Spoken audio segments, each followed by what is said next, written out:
Who do we got here? From Wody 504. Back then, minimum wage was like $3.25. Had to work a week and a half for a pair of Jordans. F that. From J. Clyde Simpson. Ain't nothing like opening your locker and a new gear falling out. Good old college days. Yes, sir. From Thal Pay. The ceiling is the roof. And if strawberries had legs, they be trolls. Michael Jordan.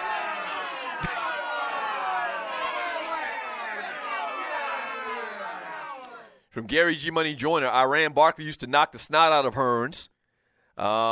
From Big Apple Bastard, here we go with the BS. I don't know what he's talking about.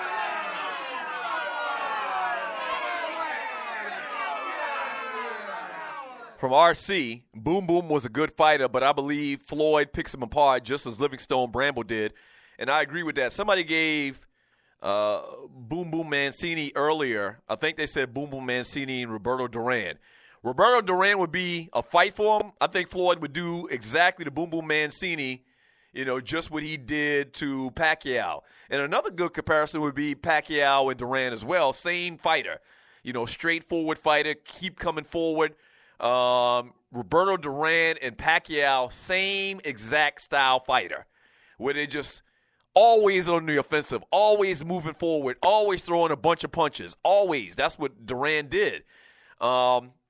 I think Floyd would probably, just like he did to Pacquiao, he'd eventually figure him out. And I don't remember Duran having that dominating power like Hearns and Hagler and those guys. So, yeah, I would take Floyd probably against Roberto Duran and definitely against Boom Boom Mancini, Ray Boom Boom Mancini. From Derek, there's just too much politics in today's boxing. Back in the day, all of the best fighters wanted to fight each other. Sadly, that's not the case today. I agree to that with that to a large degree. For Brian Hill, Floyd had power under 147, and I believe he could go KO 147, but he'd have to engage, and he ain't doing that. From Harvey Scott, there will be no blood because he wouldn't hit Floyd clean. From Wody 504, BAB Pryor, Mayweather would have been a good one. You're right. Floyd and Aaron Pryor, oh yeah. Aaron Pryor, same type of aggressive fighter that continued to come forward. Just continued to come forward. They're like a Tasmanian devil. One of the classic fights, Aaron Pryor versus Marvin Hagler, one of the best fights that you ever see in your life. From Chuchi, I used to love me some Dawn Staley. Hopefully she can break this UConn streak. Head coach of the South Carolina Gamecocks. I watched the game. I watched a lot of the game, and y'all know I don't really watch a lot of women's college basketball, women basketball, period. I watched a lot of the game when they played each other like 2 or 3 weeks ago. And it just, I don't see anybody beating UConn. UConn has got, all 5-star players, it seems like. A bench full of them. It's just UConn and everybody else. From 334 Bama Boy, Chuchi, I hope so. From, who do we got here? You're listening to the Doug Stewart Show. From Derek, Sugar Ray had speed and power. He would be a problem for these cats today. From RC, Mayweather Pryor would have been a great fight at 140, but I believe Floyd would beat him. Ooh. Aaron Pryor was a bad boy. He just died recently, right? I think he did die last year or something like that. Hands of Stone. From Wody 504, True Sand. From who do we got here? From Sandman, people forget the assassin Floyd was before 30. Floyd got a lot of people off of there before 12 rounds. He only changed his style once he got older. That's why he's the smartest fighter to ever do it. To a large degree, what you're saying is accurate. And all of these athletes, man, when they get older in age, they got to change their tactics. They got to change their strategy just to accommodate the lack of speed, quickness, and agility that they had earlier. Michael Jordan famously did that. Michael Jordan used to shoot the hell out of a fadeaway jump at the end of his career, last 3, 4, 5 years of his career. That part of his game, that fadeaway jumper, he didn't have that early in his career. But he had to adapt a little bit. From, who do we got here? From Derek, what weight class did Pernell Whitaker fight in? I would guess Pernell fought at 146. That's welterweight. I believe so. Or maybe he was a step below, which I think is cruiserweight. Don't get me the line to talk about all these weight divisions. I think, did Sweet Pea? No, Sweet Pea fought De La Hoya and those cats, so it had to be the same division that Floyd fights in, because Floyd fought De La Hoya. So Sweet Pea was right around that 146. He had to have been in that 146 range, that welterweight range from Bootsy. Would Julio Cesar Chavez give Floyd a run? Oh, definitely. Definitely he would, but I don't think – I kind of look at Chavez kind of the way that I did when I looked at Pacquiao. You know, good fighter, very good fighter, obviously one of the greatest fighters ever. I don't want to discount the great Julio Cesar Chavez. But a technical fighter like Floyd Mayweather Jr. or Sugar Ray Leonard, I don't think that he could beat those guys. I don't think so. That's my personal opinion. From Derek or from Brian Hill, true, saying Floyd really dominated at his lighter weights. From Uncle Mike, I think Floyd changed his strategy more because of brittle hands. That may be another part of why Floyd doesn't knock anybody out these days as well, is because Floyd has had historically issues with his hands and breaking bones in his hands, and you know he has to have his hands taped a certain way or he'll hurt himself. From Jam F. Ekin Dan Quinn. Doug, you talking about that woman beater in my best Robert Guerrero voice, laugh out loud. Floyd is the smartest boxer I ever seen, Stewies. Oh, yeah, good morning, Stewies. Yeah, we're talking about Floyd Mayweather Jr. From Uncle Mike, I think Floyd was too fast for Chavez Sr. Agreed. I think that Floyd would beat Julio Cesar Chavez because of speed and skill. Chavez is one of those brawlers. You know, just like Roberto Duran, just like Boom Boom Mancini, just like Pacquiao. He's one of those cats that just want to mix it up with you and throw a gazillion punches. You know, always coming forward, always on the offensive. And Floyd's probably one of the greatest defensive boxers, one of the most technically sound boxers of all times. And a boxer usually beats a brawler. Usually. You know, especially a defensive fighter like Floyd Mayweather Jr. So, yeah, I would definitely take that. From Derek, I'm looking forward to GGG's next fight. Floyd not going to fight Triple G. Why would he do that? Floyd's going to fight this McGregor cat, get his 50th win, pass the great Rocky Marciano, and shut it down. You know, make this $100+ million in one last fight.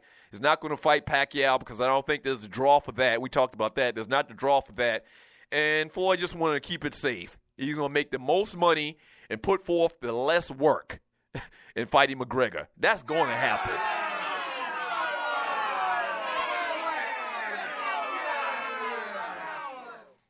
Who do we got here? And you're listening to the Doug Stewart Show. From Corey. Don't know who would win in these hypotheticals.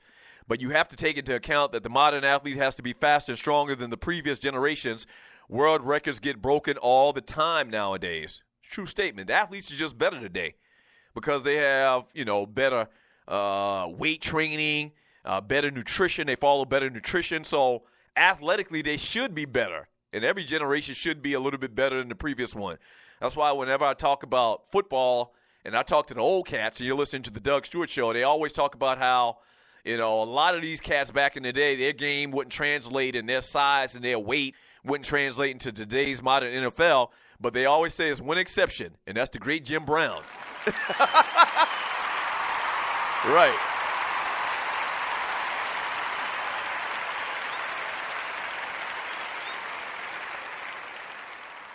Like if you listen to the Chop It Up episode with my Uncle Donnie, he talks about Jim Brown, and he was like, no question, Jim Brown's game and the athlete Jim Brown would be able to translate into 2017.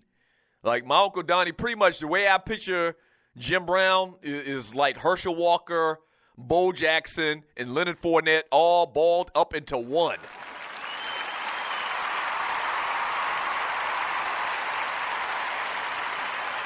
Yeah.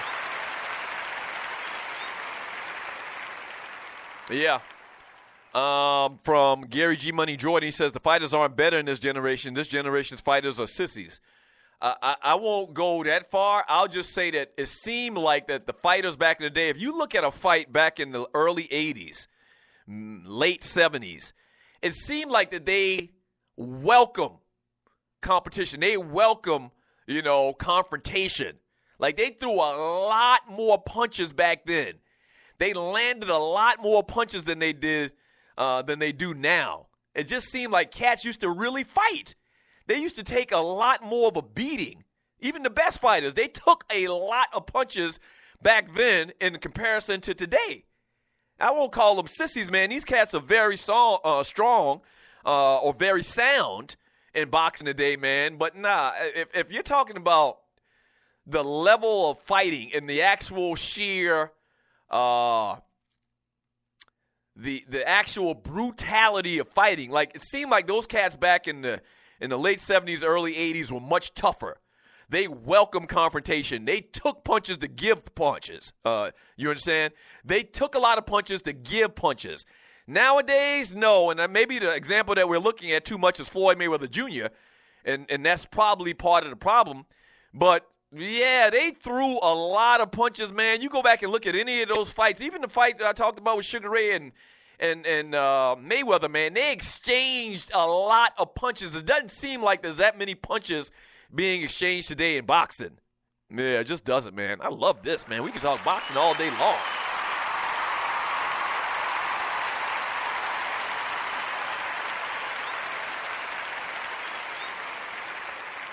Yeah. From Al B. Shore, no person who gets punched for a living is a sissy. Nah, I won't go that far. I'll just say today is much different than it was 25 years ago. And I think a lot of times, and this is part of the thing with Floyd, is they're smarter. They're more intelligent. They got more information. We're in a day and time where we talk about CTE and concussions and all of that stuff. And these cats don't mix it up like they used to back in the day. They don't. You go and look back at some of them Aaron Pryor fights, man, and the Hagler. Go back and look at that first round, which everybody knows is probably the greatest one round in boxing history. You go back and look at that first round between Hagler and Tommy Hearns. They kept coming forward. They just exchanged punches to the head all round long. The greatest one round that I've ever seen in boxing. They were trying to kill each other. You never see cats mix it up like that. You never see cats mix it up like that again. It was just a great era of boxing, man. Damn, y'all got me talking about some boxing today. Y'all got me talking about boxing.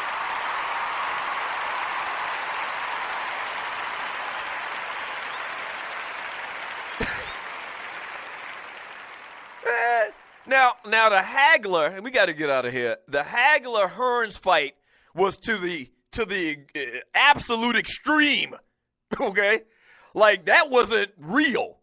Go back and look at it on YouTube as soon as this show is done. Go back and look at it on YouTube. That was to the extreme, but it wasn't that far off than boxing than you saw in the late 70s, early 80s. Cats mixed it up. They exchanged punches. Cats don't exchange punches really no more today. They really don't do that. I can't remember anybody really doing it to that degree in today's boxing, man. Great era, great era. All right, let's get out of here, man. We got to get out of here. When Tupac was around, he wanted to raise a nation of thugs. But I think it's only right for me to raise a nation of bruhs. Yeah. Frank Cole, Ernest Jess, Oscar Cooper. Yeah. All right. So, not a lot to get into today in relative terms, sports-wise. But one thing that we did do today is we got the train back on the track. Oh, boy. My one of my favorite duets, the great Tiffany Sports and Heels, man. Shouts out to you, Tiffany. You had a great day today on the show. Yeah. That's what's up. Don't start none, won't be none. Yes, sir. Wait a minute. I take that back. That could be kind of taken as aggressive. I take that back. All right. All right, so we'll do it again tomorrow, man. Shouts out to my producers, Waterhead, Walter, Poe Politicking, Brandon Butler, the consultant. Shouts out to my man Dwayne Bassan, Gerald Oliveri, the engineers. Thank y'all for doing what y'all do. No mistake. God, I put you first. See, I know my Yeah. And a special shouts out to the Stewies. Without you